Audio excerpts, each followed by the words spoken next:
Teman pemilih kembali berjumpa di siaran podcast KPU Kabupaten Magelang. Posting menyuarakan informasi, meningkatkan partisipasi.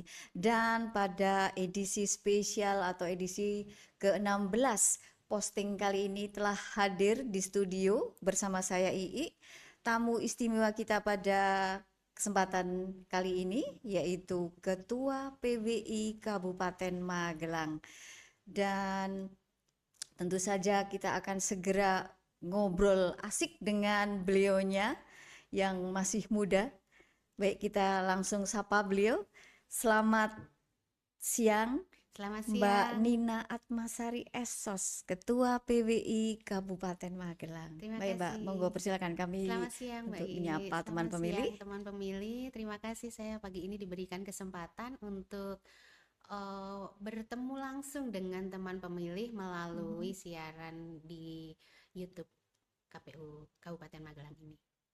Baik, Mbak Nina, kita ngobrol santai sebentar ya. Ini kalau Mbak Nina itu Ketua PWI Kabupaten Magelang periode Betul. tahun mulai dari Mulai 2024 sampai 2027 selama 3 tahun. 2027 ya. Oke, berarti sudah 5 tahun ini ya masa 4 tahun. masa jabatan 5 tahun ya. 4 tahun. Oh, 4 tahun, 4 4 tahun. tahun. Oh, Iya. kalau PWI sendiri di Kabupaten Magelang itu sudah aktif itu sejak tahun berapa ya sebenarnya? Kalau PWI di Kabupaten Magelang itu aktif Hmm. mulai sekitar 2016 atau 17 gitu. Sekitar itu Kemudian ya. ya kepengurusannya terus berganti sejak itu. Jadi kalau kalau kalau boleh tahu ini periode yang keberapa kalau boleh tahu? Periode sudah ke mm, 4 ya, Keempat. Oke. 4 mungkin. Oke, kembali ke ini ya, yang namanya Ketua PWI ini kan pastinya Mbak Nina juga jurnalis ya. Nah, Iya. ini teman pemilih juga pengen tahu jurnalis dari media apa, Mbak? Iya, jadi saya jadi jurnalis atau jadi wartawan Mm-mm, di Harian Jogja. Itu mm-mm, adalah perusahaan media yang mm-mm, berbasis di Jogja. Kita ada produknya koran atau media mm-mm, cetak, mm-mm, juga ada media online-nya www.harianjogja.com, dan mm-mm, juga ada media sosial yang menjadi tempat untuk mempublikasikan produk-produk atau konten-konten mm-mm, mm-mm, video maupun grafis. mm. Udah berapa lama Mbak bertugas Saya di di Harian apa, Harian Jogja Jogja ya? itu sejak tahun 2008 atau tepatnya sejak Harian Jogja itu berdiri. Jadi saya Oh, ikut lama ya. ikut babat alas waktu Mm, itu. mm, mm, Terus saya masuk di Harian Jogja sebagai wartawan mm, di Magelang, kemudian juga sudah pindah-pindah ke mm. Udah berapa kali pindah nih, Mbak? tidak terhitung. Jadi Mm. sudah ke Bantul, Udah Kulon menjelajah Progo, Pulau Jawa? kota belum, karena kalau Heeh. Harian Jogja itu kan wilayahnya di DIY dan sekitarnya Oh, DI dan gitu. Jadi sekitarnya. lebih ke Oh. mungkin kalau tidak Mm-mm. pindah ke wilayah seperti Kulon Progo, Mm-mm. Magelang, Bantul, itu kadang kita pindah des, kayak des Mm-mm. Mm-mm. ekonomi bisnis, des olahraga, des pendidikan, kayak gitu saya sudah semua. Mm-mm. Paling menarik di des apa, Mbak? Paling menarik tentu saja Paling di menarik dan mungkin juga ada tantangan tersendiri gitu. kalau saya lebih senang itu waktu di des pendidikan, tapi waktu itu sayangnya Mm-mm. saya cuma sekitar 2 bulan gitu. Mm-mm. Saya Menariknya di di des mana? karena di situ saya kayak kuliah terus gitu. Jadi lebih Mm-mm. liputannya Ilmunya lebih nambah. Heeh. betul, liputannya Mm-mm. lebih ke acara-acara kayak kuliah umum, Hah? kemudian seminar gitu, dan itu Oh. saya banyak tercerahkan tentang banyak hal yang dari Mm-mm. berbagai bidang gitu, tergantung Mm-mm. dari acaranya hari itu apa di kampus-kampus gitu. Jadi saya kayak Mm-mm. rasanya kayak kuliah lagi gitu. Dan itu Dan benar-benar selama uh, dalam 2 bulan itu banyak sekali informasi baru dan banyak sekali pengalaman pengetahuan baru yang mm-mm. saya dapatkan dari des itu. Dan tentu saja mungkin nambah kolega dari kalangan akademisi ya. Betul sekali, nambah Dan kolega itu yang dari paling orang-orang sebenarnya paling menarik di akademisi. situ ya. Kita Betul, bisa betul, diskusi apalah yang betul, sedang tren saat betul, ini di sini betul. kan Tapi pada para dasarnya pun akademisi ya. ketika kita Mm, di des apapun itu mm, kita nambah kolega di bidang itu. Kayak mm, ketika saya mm, di des pendidikan gitu ya, mm, itu saya tambah kolega selain juga dari mungkin dari apa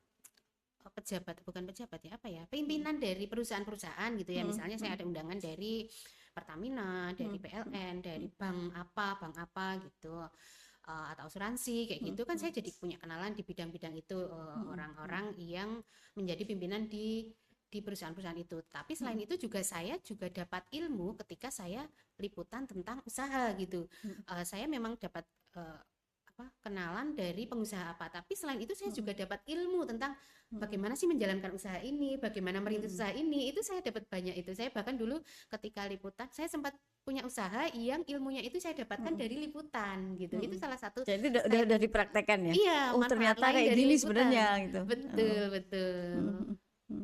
Kalau kemudian pernah nggak mengalami apa ya semacam pengalaman yang ini kaitannya mungkin dengan politik atau pemilu lah. Ini gimana kaitannya seperti itu? Kalau politik saya jujur karena banyak lebih banyak tahu setelah liputan gitu ya, setelah saya bekerja gitu ya. Kalau sebelumnya mungkin kurang kurang berminat gitu. Jadi tapi setelah saya liputan, saya itu banyak tercerahkan dari pengalaman saya liputan tentang politik, kayak ternyata oh tentang sistem perpartaian itu seperti ini gitu. Ternyata di partai itu juga ada kaderisasi, di partai itu juga ada persaingan dalam partai itu tidak hanya di dalam partai, tidak hanya antar partai, tapi bahkan di internal satu partai pun ada persaingan gitu. Saya banyak tercerahkan gitu ya, dan itu membuat saya menjadi yang dulu saya apatis terhadap politik gitu karena kurang paham mungkin ya, tapi setelah saya paham ternyata ternyata kalau kita mau ikut berperan dalam jalannya pemerintahan atau jalannya kebijakan publik itu ya kita berpartisipasi dalam pemilu. Karena ternyata ketika saya nggak milih itu ternyata yang jadi loh kok yang jadi itu tiba saya kemarin nggak milih, terus ketika saya milih oh iya saya setidaknya saya sudah ikut berusaha untuk memberikan pilihan, untuk ikut menentukan siapa yang akan nanti duduk di sana, duduk di parlemen, duduk di kepala daerah kayak gitu.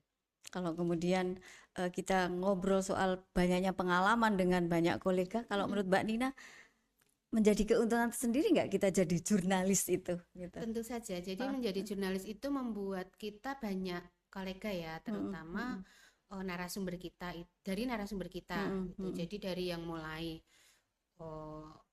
kalangan paling bawah, mohon maaf, dari orang di jalan gitu yang bukan siapa-siapa, sampai ke warga biasa, kemudian kepala desa, naik sampai ke bupati, bahkan sampai ke presiden, bahkan sampai ke tokoh internasional pun kita kita anggap sebagai kolega kita sama gitu, semua punya porsi yang sama ketika dia berhadapan dengan wartawan menjadi seorang narasumber. Dan itu juga membuat kita atau saya sebagai wartawan juga harus bisa memperlakukan sama ketika mereka dalam porsi sebagai narasumber, menghormati orang tanpa melihat latar belakangnya, tetapi lebih melihat kepada beliau adalah orang yang menjadi narasumber sehingga harus kita perlakukan secara sama. Kalau kemudian melihat kondisi media saat ini ya, secara umum gitu aja, kalau media cetak itu kan kemudian sudah semakin banyak orang tinggalkan ya, lebih banyak ke digital. Betul. Kalau dari sisi pandang Mbak Nina, ini Iya, gimana? memang saat ini media atau pers itu menghadapi gempuran perkembangan Digital. teknologi digital yang itu di situ semua serba digital, dan semua konten atau semua informasi itu, banyak informasi itu juga bercampur dengan produk dari kecerdasan buatan atau artificial intelligence gitu ya. Jadi bagaimana di sini media atau pers itu harus bisa menghadapi gempuran digital dan kecerdasan buatan itu. Bagaimana kita menghadapi mereka itu dengan cara bukan kita menolak atau kita melawan mereka, tetapi bagaimana kita memanfaatkan produk-produk digital maupun artificial intelligence itu untuk mendukung sistem informasi kita, sistem penyampaian informasi kita gitu. Jadi bagaimana kita memanfaatkan AI untuk membuat konten yang itu adalah isinya informasi, kemudian bagaimana kita memuat informasi kita itu menjadi produk-produk digital seperti itu. Kita tidak bisa berpegang atau kokoh hanya dengan mempertahankan sistem-sistem tradisional atau sistem-sistem yang selama ini kita lakukan dengan cetak gitu, kita konvensional gitulah ya. Kita tidak bisa mempertahankan itu, tapi kita harus mau tidak mau kita harus memanfaatkan perkembangan teknologi itu untuk mendukung kerja kita. Baik. tanpa harus meninggalkan kaidah-kaidah jurnalistik. Oke, baik Mbak Nina. Kita tahan dulu informasi menarik lainnya. Kita akan jeda sejenak untuk informasi yang akan hadir berikut ini.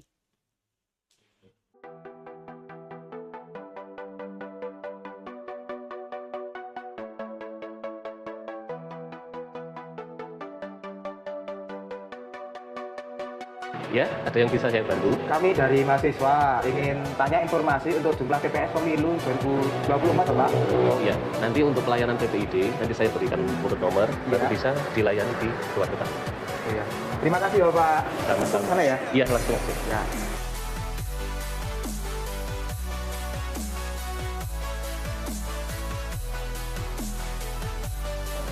Ini saya dapat nomor antrian dari depan.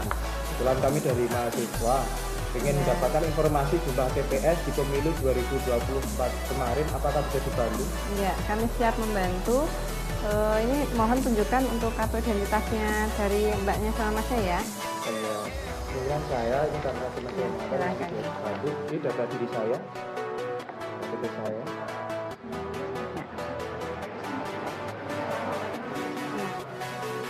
Kami dari BPID siap membantu. Mohon tunggu sebentar ya. Saya terima kasih.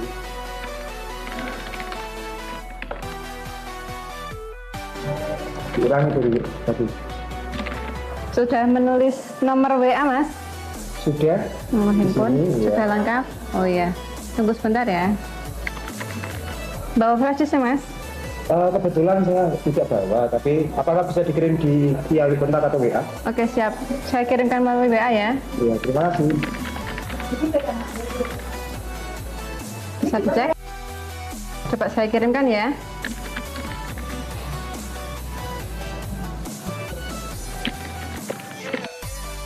Sudah masuk ya? Sudah? Iya. Oh, iya. Informasinya. Sudah cukup? Sudah cukup. Ya, terima kasih ini untuk bantuannya. Iya. Terima kasih mas. Terima kasih.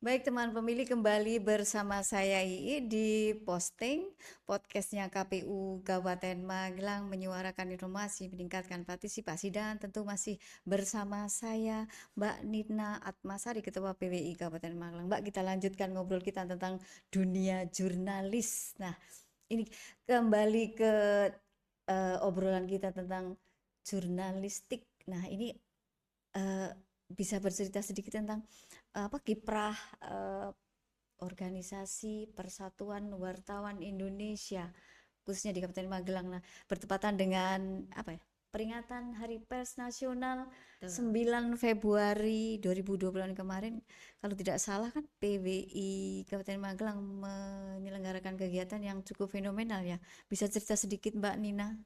Iya, jadi PWI Kabupaten Magelang ini berada di Kabupaten Magelang ini kami bermitra dengan semua stakeholders yang bersedia mendukung kegiatan PWI gitu Kak. Dalam kehidupan sehari-hari kami bermitra dengan pemerintah itu terkait pemberitaan, kemudian terkait informasi publik semacam itu. Kemudian di luar itu juga PWI Kabupaten Magelang itu punya kegiatan rutin setiap tahun yang dilaksanakan pada momen Hari Pers Nasional atau HPN yang jatuh pada 9 Februari, baru beberapa hari yang lalu. Nah, pada setiap HPN, setiap 9 Februari, PWI Kabupaten Magelang itu memperingati HPN dengan kegiatan yang sudah kami laksanakan secara rutin, yaitu bakti lingkungan berupa penanaman bibit pohon, pelepasan ikan, dan pelepas liaran burung. Itu menjadi agenda wajib yang selalu kami laksanakan setiap HPN di Kabupaten Magelang. Dan pada setiap pelaksanaan HPN itu kami mengambil lokasi titik-titik potensi unggulan di Kabupaten Magelang atau rintisan potensi unggulan di Kabupaten Magelang, misalnya tempat wisata yang ada, atau tempat wisata yang baru dirintis, atau tempat-tempat umum seperti kita pernah di mata air PDAM kayak gitu. Nah, kenapa kami mengambil lokasi seperti itu? Karena tujuannya kami, karena di situ nanti dalam kegiatan HPN itu wartawan akan datang, semua wartawan anggota PWI akan datang, dan diharapkan mereka akan memberitakan secara masif, secara bersama-sama tentang lokasi itu, sehingga akan menjadi salah satu peran kami mempromosikan potensi wisata unggulan di Kabupaten Magelang tersebut, gitulah. Itulah kenapa kami mengambil lokasi di Titik tertentu yang titik-titik cukup potensi, menarik ya. iya menarik, atau yang akan berpotensi menjadi tempat wisata kayak gitu. Nah, kita sudah melaksanakan pernah di Telomoyo waktu itu tahun 2018, kemudian juga pernah di Taman Wisata Kalibening, kemudian pernah di Ketepas, dan Untuk tahun ini? Tahun ini kemarin kita di Negeri Kayangan, itu tempat wisata di lereng. Seperti itu sudah viral ya di Sudah. media sosial ya. Iya, dan mereka Tol terus Kayangan melakukan ya? pengembangan. Iya, kami kemarin ketika mau HPN itu ditawari sama diajak, lebih tepatnya kami dirangkul oleh pengelola wisata Negeri Kayangan untuk besok HPN di tempat saya gimana gitu, di Ini Negeri kayak Kayangan. sponsorship gitu apa gimana?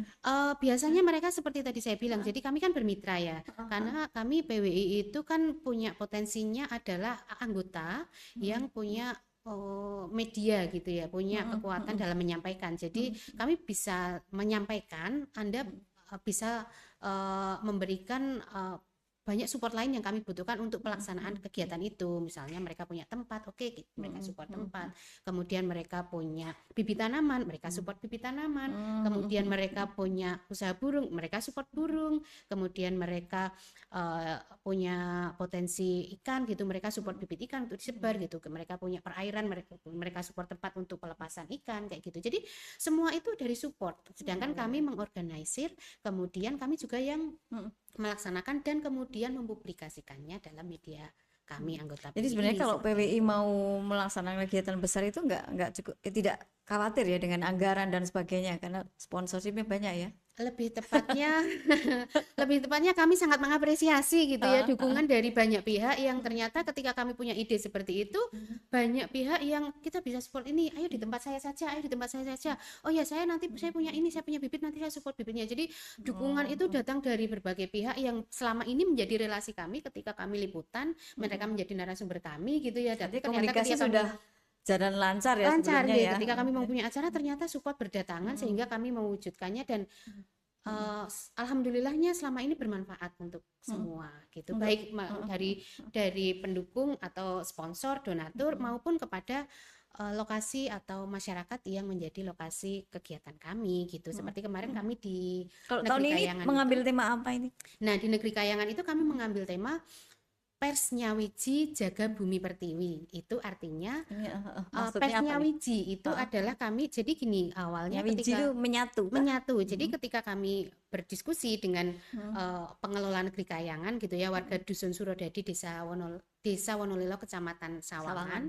Nah, di situ oke, kalau lokasinya di sini kami bisa diberi gambaran tentang lokasi di sini ada apa saja gitu. Kemudian dijelaskan tentang wisatanya, bahwa di sana ada wisata alam itu kan, Negeri Kayangan itu yang terus berkembang dikelola oleh masyarakat gitu. Kemudian juga di sana ada kehidupan masyarakat yang ada kearifan lokal, yaitu mereka itu ada gereja dan masjid yang lokasinya bersebelahan, berdekatan, dan masyarakatnya itu hidup rukun gitu.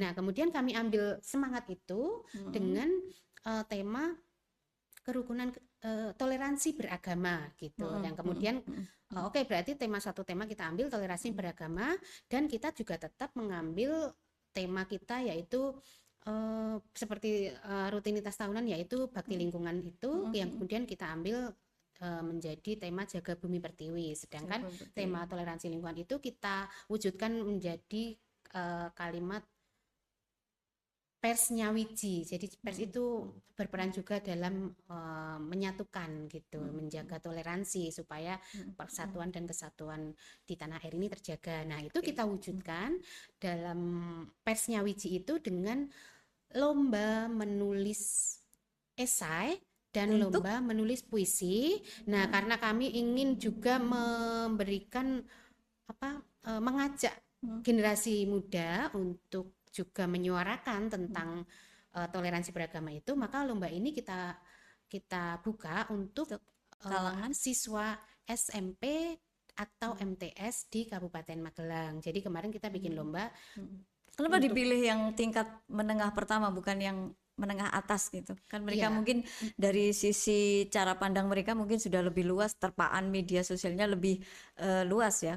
Iya, Kenapa dipilih jadi yang pendidikan pertama? karena kemarin kita setelah kita berkoordinasi atau berdiskusi dengan banyak pihak yang mendukung kami, seperti salah satunya dengan Dinas Pendidikan, karena Dinas Pendidikanlah yang menaungi untuk anak muda, lebih tepatnya wadah-wadah sekolah-sekolah itu. Dan ketika kami ke Dinas Pendidikan dan Kebudayaan Kabupaten Magelang, kemudian kami terinformasi bahwa di Dinas Pendidikan itu sekolah yang menjadi kewenangan Dinas Pendidikan Kabupaten itu adalah SMP, SD dan SMP Menengah gitu. Sedangkan pertama dan betul, dasar ya. betul, ya. Sedangkan yang untuk menengah atas itu harus ke provinsi gitu, sudah menjadi kewenangan provinsi. Maka kemudian lomba ini juga kami bukanya untuk Akhirnya ya, tingkat untuk SMP memudahkan dan koordinasi MTS. ya. Betul, karena kami juga bermitra dengan Kemenak, yang sekolah di bawah Kemenak itu MTS. Jadi kami juga buka untuk MTS. Jadi untuk lombanya untuk SMP dan MTS gitu. Baik, kita masih akan ngobrol soal HPN tahun ini. Simpan dulu informasinya Mbak Nina, kita akan jeda kembali untuk melihat informasi yang akan hadir berikut ini. Kau bisa patahkan kakiku, tapi tidak mimpi-mimpiku. Kau Selamat siang Bu, ada yang bisa dibantu? bukan tanganku, tapi tidak. Baik, silahkan Ibu tunggu di ruang tunggu dulu. Kau bisa. Bapak, Ibu, mohon maaf, kami ada layanan prioritas, jadi kami utamakan Ibu hamil dulu. Saya masih nunggu ini Bu. Iya, Bapak. Bisa merobek hatiku, tapi aku tahu obatnya. Manusia kuat, itu kita. Jiwa yang kuat, itu kita. Manusia kuat, itu kita. Jiwa yang kuat, itu kita. Kau bisa hitamkan putihku, kau takkan gelapkan apapun. Kau bisa runtuhkan jalanku, kan ku temukan jalan yang lain. Manusia kuat, itu kita. Jiwa yang kuat, itu kita. Manusia kuat, itu kita. Jiwa yang kuat, itu kita. Bila bukan kehendaknya,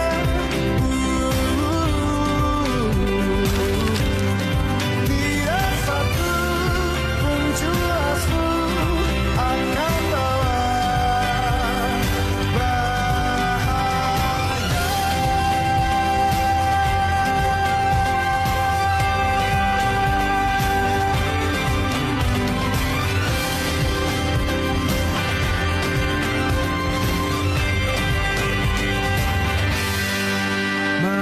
Manusia kuat, itu kita. Jiwa-jiwa yang kuat, itu kita. Manusia kuat, itu kita. Jiwa-jiwa yang kuat, itu kita. Baik teman pemilih, jeda sudah usai. Kita kembali akan melanjutkan obrolan kita tentang dunia jurnalis bersama Ketua PBI Kabupaten Magelang Mbak Nina. Mbak, kita lanjut lagi Mbak, ngobrol tadi yang menarik tadi soal peringatan Hari Pers Nasional di Kabupaten Magelang yang ngambil tema Nyawiji, Persnya Wiji, Persnya Jaga Bumi Wiji, Jaga Pertiwi. Bumi Pertiwi. Nah, di kegiatan yang semenarik ini tamu dari mana saja Mbak yang diundang Mbak? Ya, biasanya karena kami itu ingin supaya kegiatan ini itu bisa terpublikasikan secara luas gitu, maka kami mengundang tokoh-tokoh di Kabupaten Magelang seperti Forkopimda, Bapak Bupati, Ketua DPRD, kemudian Kapolresta, Dandim itu kami undang, kemudian juga biasanya seperti temanya di situ apa, kayak kalau kemarin temanya PES Nyawiji tentang toleransi beragama, maka kami ngundang Kemenak, Kementerian Agama, juga kami mengundang tokoh agama yang ada di Kabupaten Magelang. Jadi kami juga akhirnya di situ tahu bahwa di Kabupaten Magelang ini ada 6 agama dan 1 aliran kepercayaan. Nah, itu kami undang semua untuk melakukan doa bersama untuk tujuannya adalah menjaga dan memelihara kerukunan hidup di Kabupaten Magelang. Itu kami undang. Kemudian kami juga mengundang relasi-relasi PWI yang mensupport kami untuk kegiatan tersebut. Kami juga mengundang dari wartawan-wartawan di Kabupaten Magelang yang meskipun mereka ada yang anggota PWI, ada yang tidak anggota PWI, itu kami undang semua. Jadi Tetap mereka hadir ya di itu ya. ya, di kami undang persnya semua dan juga terkait dengan tema kami yang toleransi beragama itu kan ada lomba. Nah, itu kami undang juga para para pemenang lomba. pemenang lomba kayak gitu. Dan untuk karena kegiatan itu di Negeri Kayangan itu kan tempat wisata umum dan kebetulan kegiatannya juga di amphitheater di tengah lokasi itu. Jadi semua orang pertunjukan yang ada pertunjukan seni juga, jadi semua orang yang berwisata ke situ bisa ikut datang, bisa ikut nonton karena tempatnya juga luas, bisa nonton dan ada pertunjukan seninya dan itu menarik. Jadi masyarakat umum bisa hadir. Jadi Tadi kami disampaikan ada tamu undangan dari Forkopimda. Siapa Iya, yang dari hadir, Mbak, Forkopimda. pada hari itu? Siapa yang ada.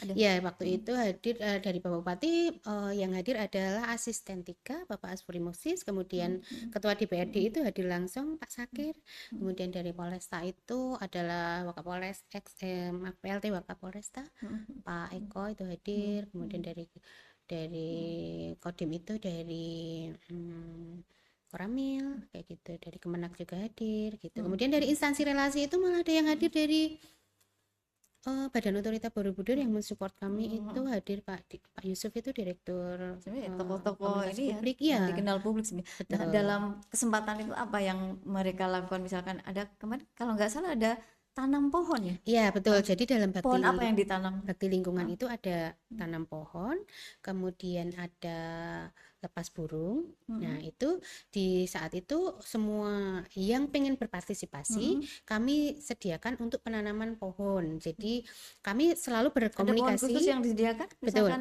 Jadi kami selalu berkomunikasi dengan pengelola setempat. Jadi di tempat ini itu yang cocok tanam pohon apa gitu. Jadi kayak dulu pernah kita di mata air PDAM ya kita menyesuaikan kayak tanaman gayam yang bersifat menyimpan air kayak gitu. Kemudian kalau kemarin kemarin nanam apa di Tol Kayangan? di Negeri Kayangan itu kami menanam cemara, pohon cemara karena sesuai dengan pesan dari panitia karena kami Kenapa dipilih cemara? ingin menanam tanaman cemara di sini untuk mendukung estetika karena kan sana tempat wisata. Oh, Jadi bukan anu ya, pohon pinus gitu ya? bukan. Kalau pinus mungkin di hutannya ya. Kalau ini kan di lahannya yang tempat wisata itu. Nah, mereka pengen ada banyak pohon cemara dan sudah ada beberapa, ada yang mati juga. Nah, kemudian kami menambahi tanaman sekaligus juga mengganti tanaman yang mati itu. Nah, kami menanam bersama tanaman cemara itu di beberapa titik gitu. Beberapa titik di tengah-tengah tempat wisatanya itu sehingga mereka yang ikut nanam itu besok kalau ke sana, oh ini dulu saya ikut nanam loh gitu. Nah, itu yang tanam pohon. Kemudian yang ada satu lagi yang lepas lepas burung. liarkan satwa burung ya? Iya, kami melepas liarkan burung itu ada sumbangan burung berbagai sumbangan berbagai macam burung. Ada Iya. berapa ekor yang dilepas? Ada Banyak sekitar 20 ekor burung berbagai jenis burung itu dilepas di alam liar. Kami meminta dari pendukung-pendukung kami atau sponsor-sponsor kami, donatur-donatur kami untuk ayo bersama-sama kita lepas. Jadi di fotonya itu bareng-bareng melepas bareng dengan latar belakang kastil di Negeri Kayangan itu jadi bagus gitu. Biasanya kita ada lepas ikan yang pernah kita lakukan di Sungai Progo. di Sungai Progo. Waktu itu kita sambil rafting gitu. Nah, kebetulan tahun ini karena lokasinya di gunung jadi untuk lepas Nanam pohon dan Iya, lepas liar burung itu burung yang ya. kami laksanakan. Kalau Gitu. boleh tahu apa kesan mereka melihat kegiatan PWI seperti ini?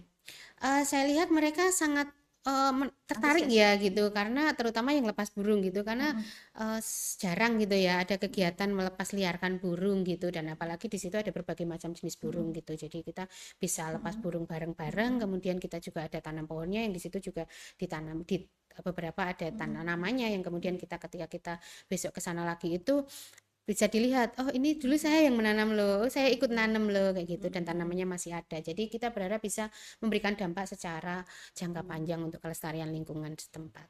Baik, kalau melihat dari kiprah PWI gitu kan pada kegiatan Hari Pers Nasional itu kan sangat akomodatif ya dengan tema-tema yang berkembang di sekitar kita ya. Nah, ada nggak harapan dari PWI kemudian untuk nanti bekerja sama dengan KPU misalkan memasifkan informasi bagaimana masyarakat itu aktif dalam pemilu atau pemilihan tanpa harus ada money politik?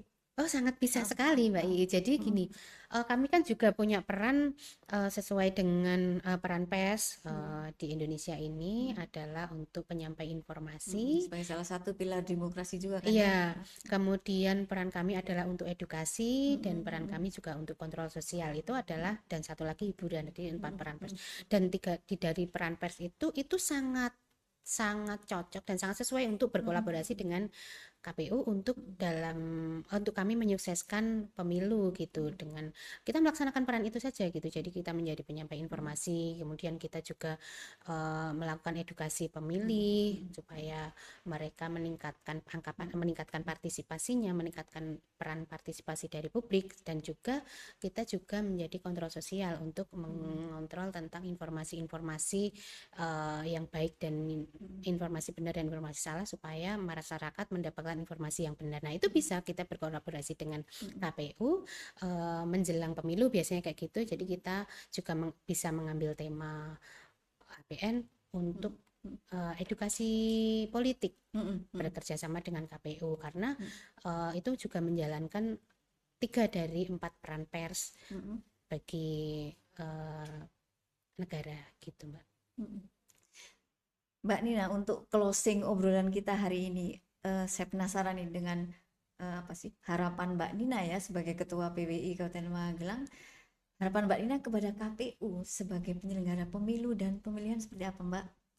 Iya, jadi kami sebagai media atau pers berharap kepada KPU supaya kita bisa bersinergi dengan baik antara media dengan KPU untuk agar KPU bisa menjalankan pemilu secara transparan, kemudian secara akuntabel dan profesional, terutama terkait dengan media itu adalah terkait informasi publik supaya terbuka seluas-luasnya, karena kami juga menjalankan 3 peran-peran pers kami, yaitu terkait informasi, edukasi, dan kontrol sosial, sehingga nanti akan tercipta pemilu yang demokratis sesuai dengan tujuan dari pemilu.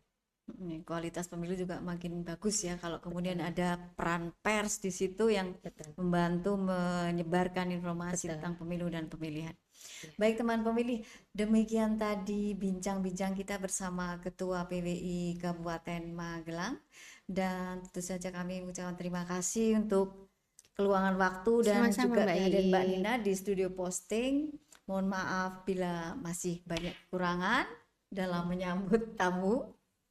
Baik teman pemilih, sekian dulu obrolan kita di posting podcastnya KPU Kabupaten Magelang, menyampaikan informasi meningkatkan partisipasi untuk edisi ke-16 hari ini. Dan saya Ii pamit undur diri. Terima kasih.